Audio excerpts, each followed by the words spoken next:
Assalamualaikum warahmatullahi wabarakatuh. Selamat siang semua. Yang terhormat Bapak Afi Budi Setiawan, SEMSI selaku dosen pengampu mata kuliah Pendidikan Konservasi serta teman-teman semua yang saya sayangi.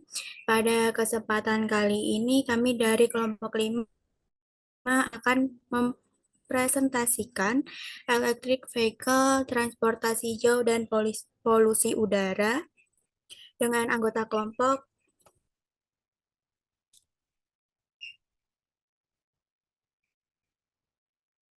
Saya sendiri, Salsabila Sri Utami, dengan NIM 4301421091, 5211421103, Kristiani Manuel dengan NIM 5211421108, M. Iqbal Ramadhani dengan NIM 5211421113, Agda Dian dengan NIM 5112422025, Rakel Andika 5211422211421112. Pokok pembahasan yang akan kami presentasikan yaitu satu, latar belakang akibat polusi, dua, aturan emisi kendaraan bermotor, tiga, alasan mobil konvensional harus digantikan, empat, solusi mengurangi emisi dan efek rumah kaca,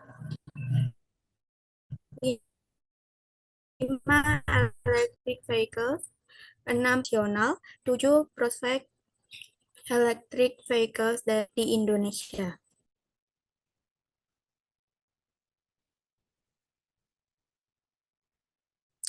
Selanjutnya, yang pertama yaitu latar belakang akibat polusi.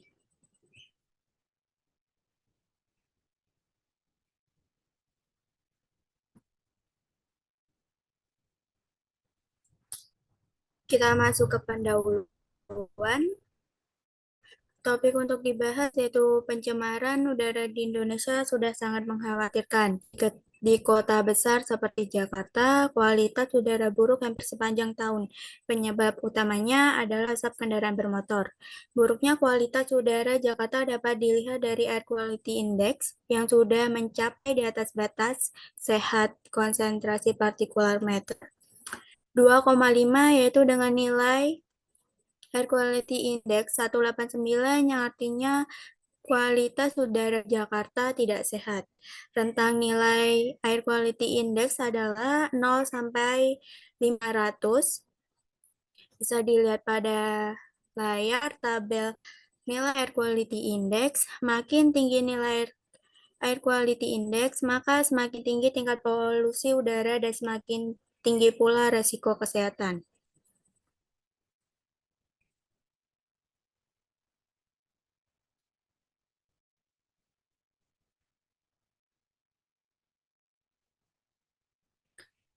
Ada begitu banyak cara untuk memelihara kualitas udara, seperti menanam pohon, menjaga lingkungan sekitar dari sampah, serta menghindari penggunaan plastik, dan bisa juga dengan menggunakan kendaraan listrik.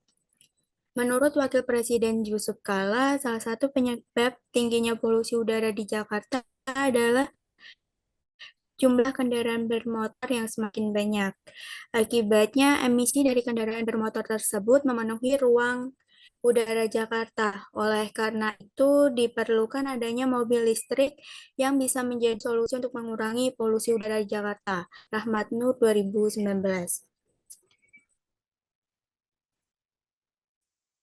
Aturan emisi kendaraan bermotor. Aturan emisi di Indonesia.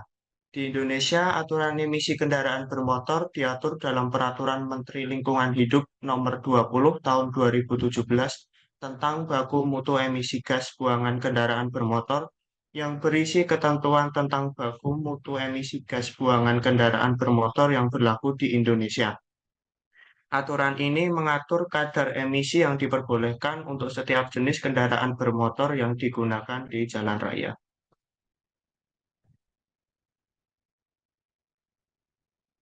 Standar emisi. Aturan emisi kendaraan bermotor biasanya mencakup standar emisi untuk zat-zat berbahaya seperti karbon monoksida, hidrokarbon, nitrogen oksida, dan partikel. Standar emisi biasanya dinyatakan dalam satuan gram per kilometer untuk kendaraan berbahan bakar bensin dan gram per ton untuk kendaraan berbahan bakar diesel. Pemerintah dan lembaga lingkungan di berbagai negara terus mengembangkan aturan emisi kendaraan bermotor yang lebih ketat untuk mengurangi polusi udara dan memperbaiki kualitas udara. Ini bertujuan untuk meningkatkan kesehatan masyarakat dan meminimalkan dampak negatif lingkungan akibat kendaraan bermotor. Yang ketiga, ada alasan mobil konvensional harus ditinggalkan.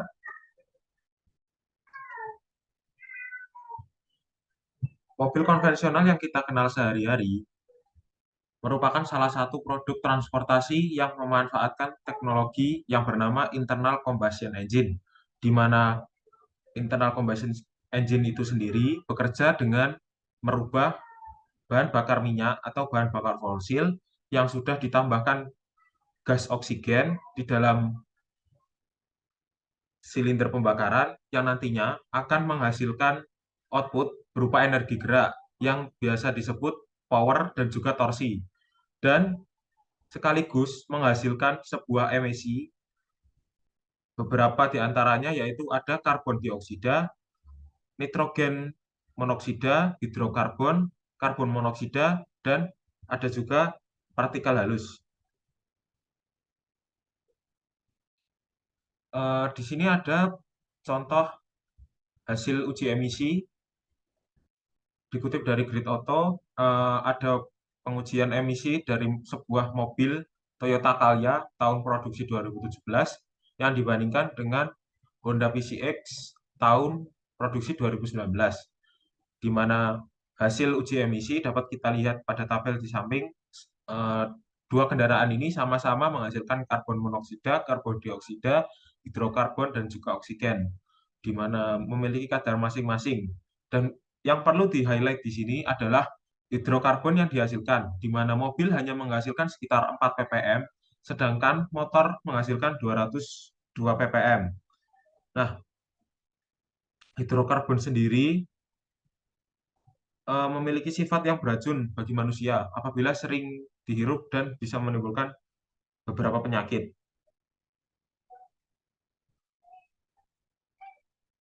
Dampak dari adanya emisi yang dihasilkan kendaraan dapat berupa efek rumah kaca, di mana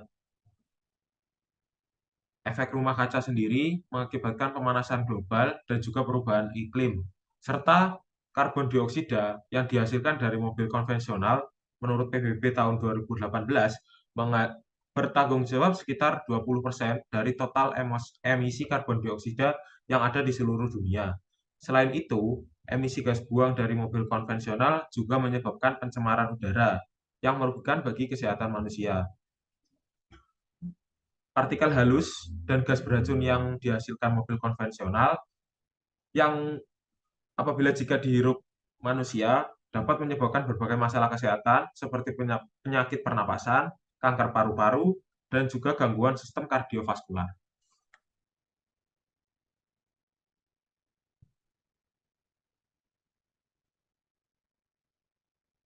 Yang keempat, solusi mengurangi emisi dan efek rumah kaca. EV atau electric vehicle memang salah satu solusi yang dapat digunakan untuk mengurangi emisi gas rumah kaca dan memperbaiki kualitas udara. Namun, selain penggunaan EV, terdapat beberapa solusi yang kita dapat lakukan untuk mengurangi dampak buruk transportasi terhadap lingkungan. Di antaranya seperti yang pertama, kita dapat melakukan penelitian terhadap siklus hidup kendaraan. Penelitian terhadap kendaraan listrik dan kendaraan dengan mesin pembakaran internal dapat dilakukan untuk mengevaluasi dampak lingkungan secara keseluruhan dan menemukan cara untuk meningkatkan efisiensi energi dan mengurangi emisi gas buang dari seluruh siklus hidup kendaraan. Yang kedua, mendorong penggunaan mode transportasi berkelanjutan. Transportasi seperti bersepeda atau berjalan kaki dapat digunakan untuk jarak-jarak pendek dengan mengembangkan infrastruktur dan kebijakan yang lebih mendukung agar bisa membantu kehidupan kita lebih mudah. Lalu yang ketiga, kita dapat meningkatkan pelayanan transportasi publik yang ramah lingkungan. Seperti yang dapat sudah dilihat, di beberapa kota sudah terdapat bus-bus transit yang menggunakan kendaraan listrik atau seperti kereta-kereta yang menggunakan motor listrik.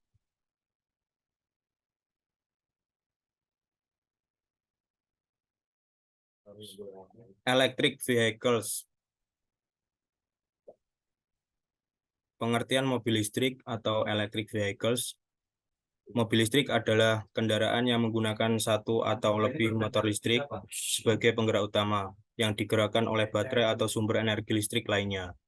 Mobil listrik dapat digunakan sebagai alternatif kendaraan yang lebih ramah lingkungan karena tidak menghasilkan emisi langsung selama penggunaannya. Selain itu, mobil listrik juga memiliki performa yang lebih tenang dan lebih efisien dalam penggunaan energi dibandingkan dengan mobil yang mempunyai mesin pembakaran dalam. Cara kerja mobil listrik. Mobil listrik menggunakan motor listrik sebagai penggerak utama yang dihubungkan dengan baterai sehingga memperoleh tenaga listrik yang diperlukan untuk menggerakkan kendaraan. Adapun beberapa cara kerja mobil listrik dalam beberapa tahapan berikut. 1. Penyimpanan energi. 2. Konversi energi. 3. Pengendalian kinerja. 4. Pemulihan energi. 5. Pengisian daya. Dampak penggunaan mobil listrik. Penggunaan mobil listrik memiliki beberapa dampak yang signifikan, di antaranya lebih ramah lingkungan. 2. Mengurangi ketergantungan pada bahan bakar fosil. 3. Lebih efisien dalam penggunaan energi. 4. Menyediakan peluang untuk pembangkit energi terbarukan. 5. Mengurangi kebisingan dan getaran. Namun penggunaan mobil listrik juga memiliki beberapa dampak negatif seperti biaya yang lebih tinggi, keterbatasan jangkauan mobil listrik yang masih terbatas, dan ketergantungan pada infrastruktur pengisian daya listrik yang masih dalam tahap pengembangan.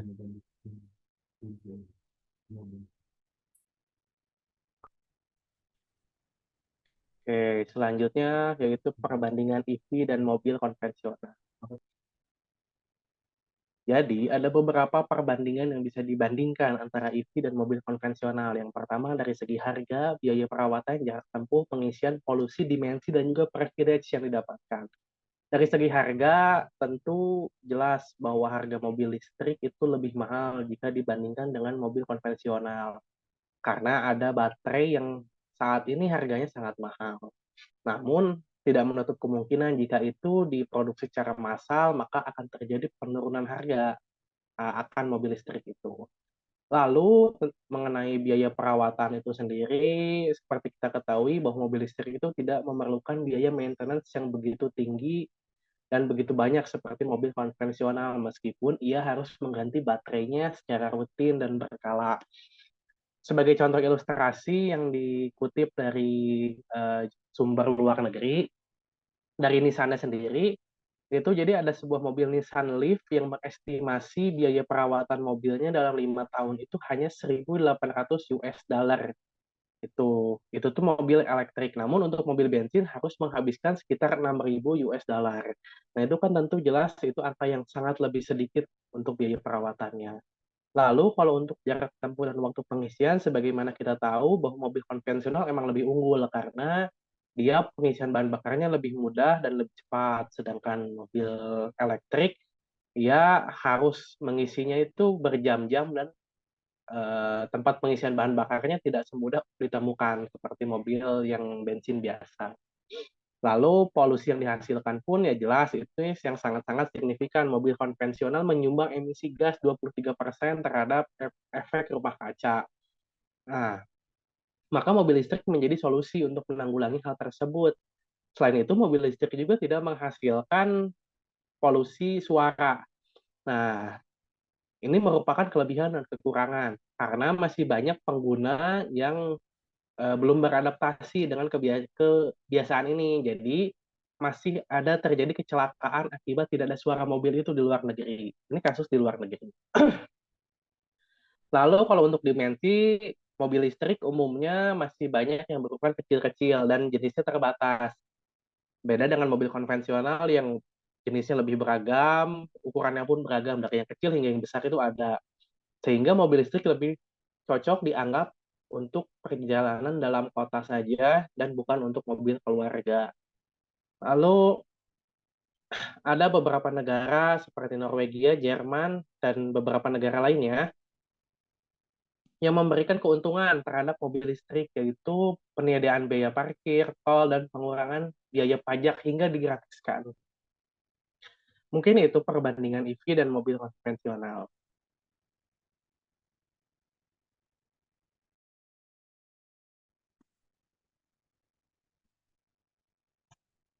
Ada beberapa poin pertimbangan electric vehicle atau mobil listrik di Indonesia, yaitu adanya infrastruktur pengisian daya.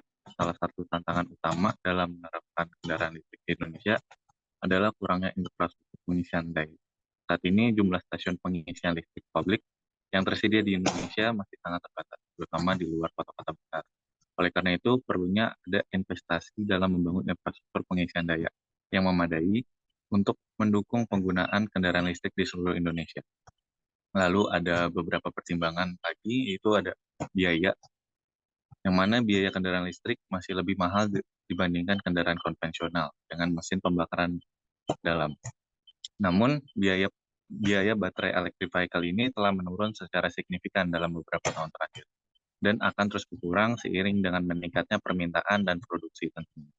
Lalu ada juga ketersediaan model dan pilihan kendaraan listrik. Untuk jumlah model kendaraan listrik yang tersedia di Indonesia masih sangat terbatas dibandingkan dengan kendaraan konvensional. Selain itu, banyak kendaraan listrik premium yang diimpor ke Indonesia, sehingga biaya pembelian dan perawatan dapat lebih mahal dibandingkan dengan kendaraan konvensional.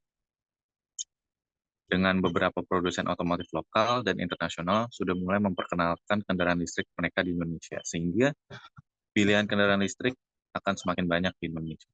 Lalu adanya kebijakan pemerintah, yang mana pemerintah Indonesia telah mengeluarkan beberapa kebijakan untuk mendorong penggunaan kendaraan listrik, seperti pembebasan pajak, seperti yang sudah disebutkan.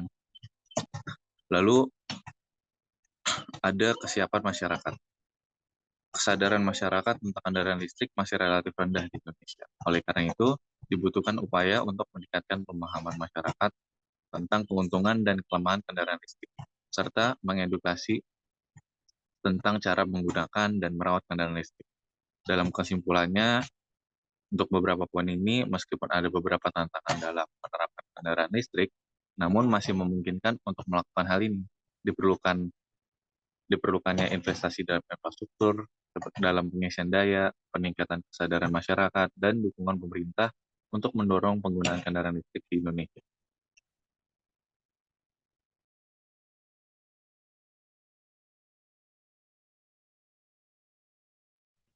Baik, untuk kesimpulan yang kita dapat dari presentasi kali ini, yaitu manusia tidak bisa bergantung terus dengan teknologi yang ada sekarang karena menimbulkan efek samping yang merugikan dalam jangka panjang, sehingga perlu ada terobosan yang lebih konservatif yang salah satunya dengan peralihan kendaraan menjadi kendaraan listrik.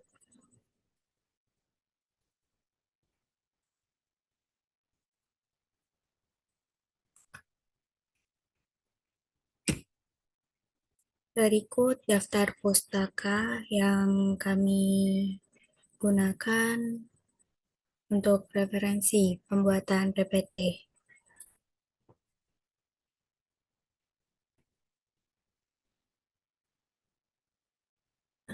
Terima kasih. Sekian presentasi dari kelompok kami. Kurang lebihnya mohon maaf. Wassalamualaikum warahmatullahi wabarakatuh.